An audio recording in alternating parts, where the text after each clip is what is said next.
Hey everybody, it's Matt with the Easy Life, and today I'm going to show you a neat little tool that'll help you speed up your pre and post-trip inspections. So let's see what it is. Now before we get started, we have to take a look at the Federal Motor Carrier Safety Regulations Pocketbook. Now this is what us truckers often refer to as the Green Bible. It contains the regulations that we have to follow and that trucking companies have to follow. Now, we don't have to know this book in and out, but we do have to be familiar with it.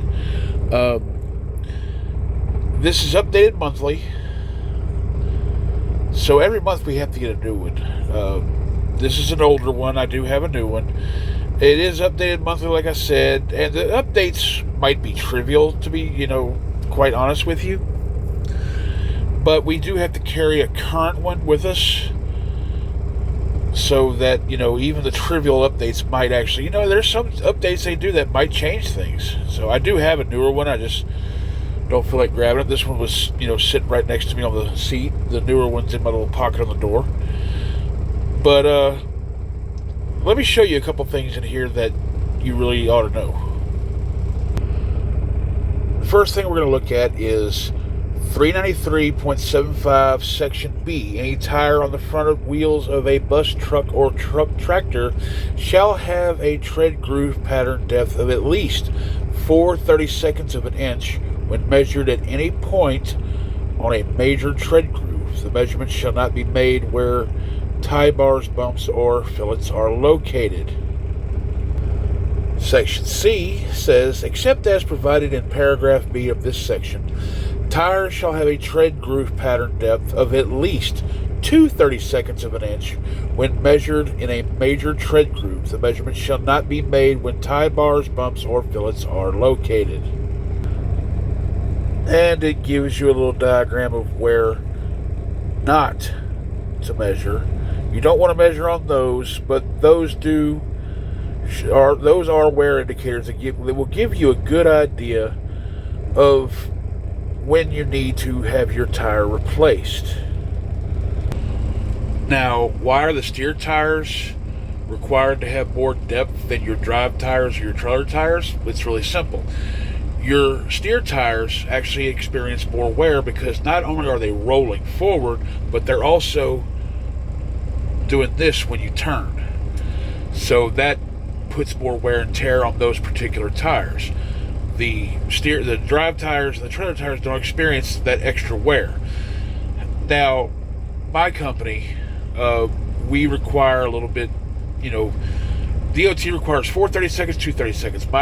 My company requires 5/32 on the steers and 3/32 on all the other tires. Little safety cushion for us. So once we get down to that point, we have to get with our people and have our tires replaced. Now, another requirement that we're going to demonstrate here, and I'm going to let you read it. It's 393.47 brake actuators, slack adjusters, linings, pads, and drums, rotors. Now, you can read all this. You can pause and read it all. And here's a handy little chart that'll also help you out. Here's some more. It'll give you stroke length, pad thickness requirements. Here's another chart that'll help you if you want to pause and read all of that. And this will give you the minimum requirements for your brake pad linings, long and short stroke chambers, the links. And I'll explain all this here in just a minute. But these are the regulations. So let me now show you the tool. And this is it right here. Now it's got my company's logo on it because they had it personalized. They gave it to us for Driver Appreciation Week this year. I wish I would have had one of these a long time ago. I did at one point, but I lost it. Long story. But as you can see, there is a marking here for 5/32 of an inch and 3/32 of an inch, and this is the brake chamber measurement and pad thickness liner. Now there's also this big hole, and what that does is indicates the maximum amount of a chip. If it goes outside of this big circle, which this one does not, that means you have to have your windshield replaced. Now, let's go outside and I'll show you how to measure the tread depth. Now, I'm not going to show you how to do the brake pad lining and all that because I just shut down for the day and those brake pads are going to be hot and I'm not going to touch them. So, and I'll also show you the brake chambers. Now, I've only got two hands. I've got to hold the camera with one. I don't have my tripod with me. I left it at the house. Silly me. But I will show you the stroke on the brake chamber. Now, when they're talking about stroke on the brake chamber, when you pull this, it's going to be, that's the stroke you measure, what comes out of that brake chamber. That's the part you're going to measure. Now, on the tread depth, I can show you this. We're going to measure right there, and as you can see, it's well within spec. It's far more than 5/32 of an inch for my company's regulation, which means it's also far more than the required 4/32. So let's check all our tires while we're here. As we can see right here, this one's good. Here on our drive tires, we're using the 3/32 of an inch. This one's good, as is this one.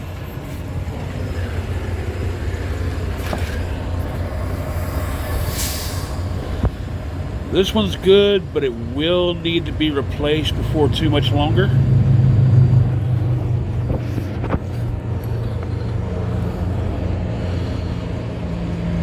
This one's good. On our trailer tires, this one's good.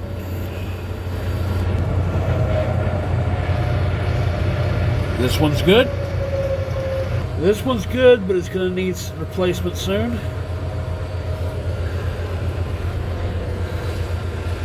This one's good.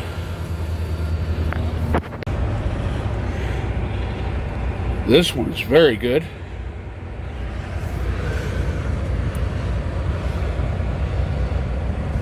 This one's good. This one's good.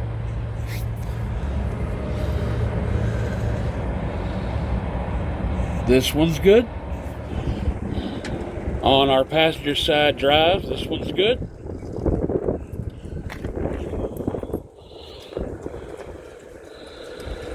This one's good.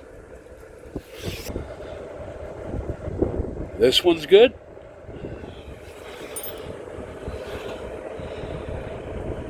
And this one's good. Well, I hope you found that useful.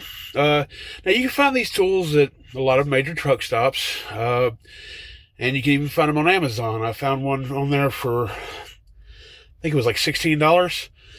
They're not expensive. You could probably find one like that one I have for anywhere from $2 to $10, depending. That one was personalized. I don't know what the company paid for it, but like I said, they gave it to us for free.